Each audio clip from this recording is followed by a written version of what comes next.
Welcome back to the Project 7890. In my hand I have a ECU from my 790 which has been remapped. We're going to talk about it in this episode.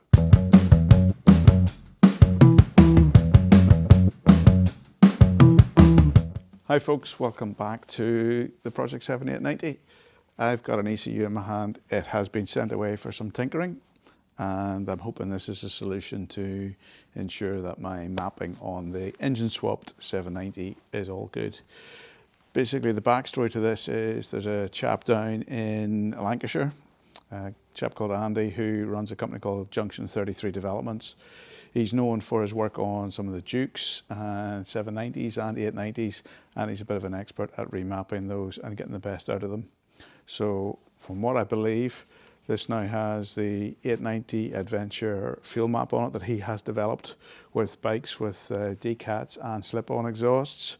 I believe the O2 sensors have been deleted, and this runs a steady AFR of 13 point something. I'm not an expert in the mapping, but I sent it to the experts. He does a mail order service. I was hoping to get the bike dynoed at some stage, but it wasn't available until sort of after April. So he offered me a mail order service. Mail this down. He changes the fuel mapping directly on the ECU, so there's no need for a power commander or any piggyback or anything to alter the signal between the ECU and the engine. It's basically direct, and I'm really looking forward to trying this out. So I'll jump on the small camera and we can talk about how it's fitted and the ease of which these come in and out of the 790 and 890 Adventures. And also then hopefully we'll get out for a wee test ride, and I'll let you know how it feels on the road. Okay guys? Right, let's get the seat off.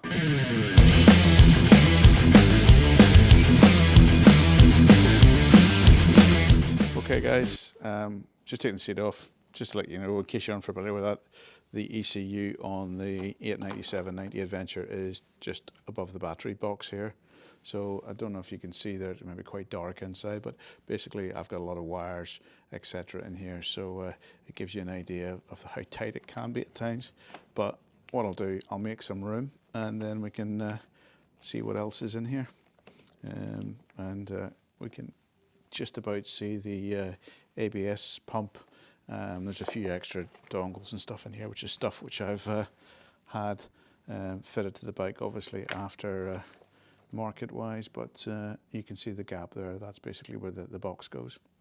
So this is the Bosch unit, which is a Motronic. It's a pretty common motorcycle ECU. You can see, if I can zoom in there, I don't know if it's focusing or not, it's hard to tell from here. It is made in India, so maybe they are Chinese bikes, maybe they're Indian bikes, who knows.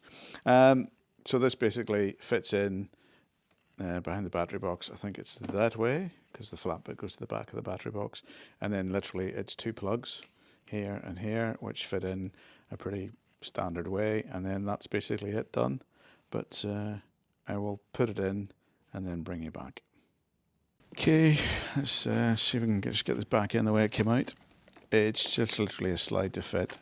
Just it's some of the wiring. I'm just trying to see if I can manage to get that down the back of there after I fit it again. Probably not, so I'll just tuck that in again into here. This is basically just the CAN bus stuff that I have fitted.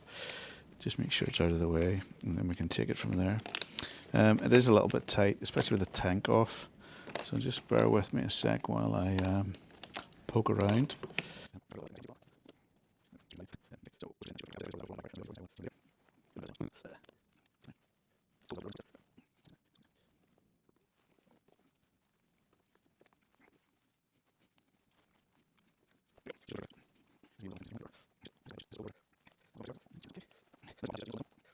If you didn't have any wiring, it would have just been a 2-second job, but because I've got lots of CAN bus or CAN smart type things in here, it takes up a little bit of room and just a wee bit of wiggling around. Plus it's absolutely Baltic, freezing in here. So I'll put the cover back on, and then we'll just give the engine a quick start up and see where we go from there. But everything so far is looking fine. The service I got from Andy with regard to getting this posted down and then sent back literally took 2 or 3 days. When I spoke to him on Monday, he let me know that I wasn't able to get a dyno run or a rolling road session until April. I don't know what the reason for that was. Either he's very busy or he may be having some work done to the unit. So therefore he offered me the mail order option, which he was quite comfortable with. And also I've read online that a lot of the Duke boys have sent their ECUs to him to get them refined and things like that. So from the information he's given me, he's told me I can take out the O2 sensors on the exhaust, but I'll just leave them in. So I believe he's deleted those, so therefore it doesn't interfere with the fueling. So he's set his parameters, which he's tested on his dyno with various bikes. He's had lots of 790s and 890s through his hands, and he looks to be a bit of a perfectionist. He seems to do lots of runs according to some of his Facebook things.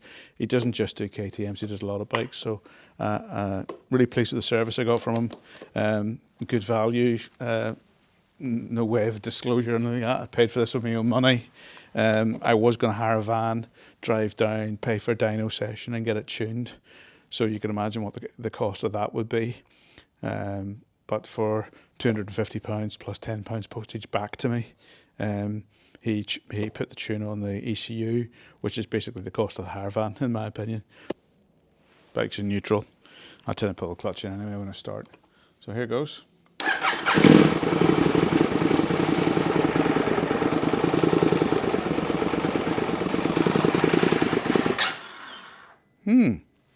Interesting.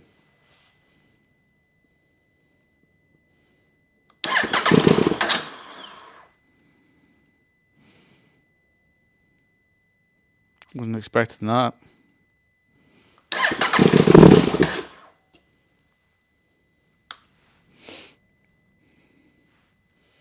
Doesn't seem to be happy.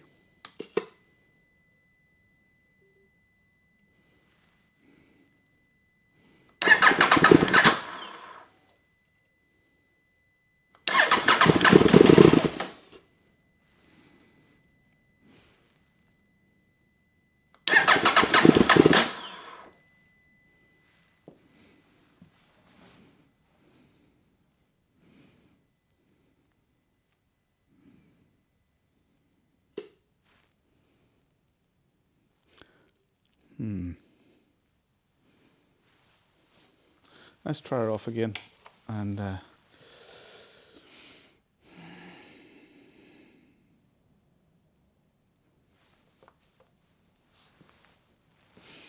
that's definitely not. Oh, no! Sorry.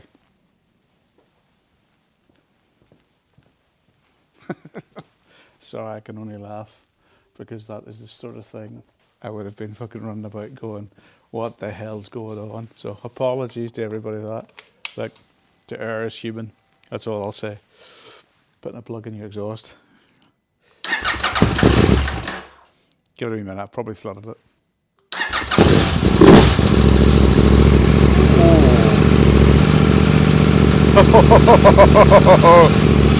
Wow.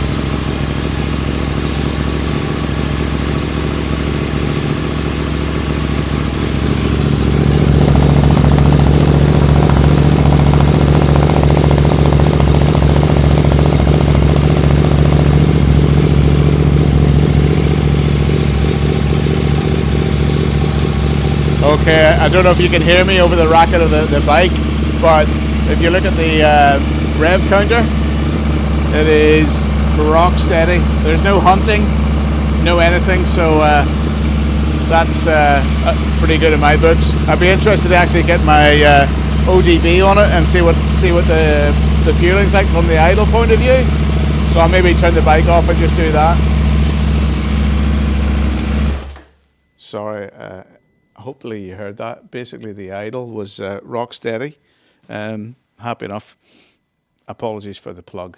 Sorry, that was the way it was. But yeah, the idle was rock steady. So what I'm going to do is I'm going to put it on the ODB reader and just see what it looks like. Some people were asking about this ODB reader. It's a ProScan Automotive. I got it on eBay. If you look back in some of my previous videos, somebody's asked me a question. There's a comment about it. So I'm just looking at where it would go in. So there we go. So once I stick the ignition on, it should start flashing blue. Click. There you go. Let's see if it remembers the settings. There we go. Boom. Disconnected. Connect. Allow. Don't know what needs that. Connecting to Bluetooth module. Connecting. There's the protocol. Successful connection. Done. Boom. Right. Diagnostic trouble codes. Let's see what's in there. Let's see just so you can see. Okay.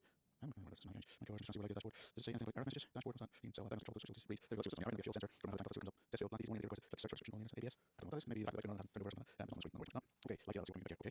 So results. Let's see one back. So you just get all sensors set up. Where you pick statistics recording. Here we go. Excuse me while I do this. Not continuous monitors. Oxygen sensors failed. So that's probably the fact that they have been mapped by past organizers. Sensor like data. There's a way. There's one for monitor. There's one. ODB vault. So we change this. Right. Not selected. So one. It's not selected. Choose one. I'll pick on engine RPM. I'll pick two. Not selected. I'll pick. Let's see if there's anything else like manifold pressure. Absolutely. Optimization selecting fuel type. Fuel temperature. Fuel system. Engine system. So exhaust gas temperature. Fuel consumption. Engine RPM times 1000. What about engine speed? Engine RPM picked up. Fuel temperature. Load for this. Right. Well, let's just go engine speed. See what it idles like. Okay. We're just about to start here now, and I'm going to monitor it on the phone. I've got a screen record going, so I'll just let you see what it looks like when it's idling.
Well, there you go, sitting sort of idling more or less the same sort of level as expected. These engines idle at 1600 RPM, just to give you a reference to what I'm recording here.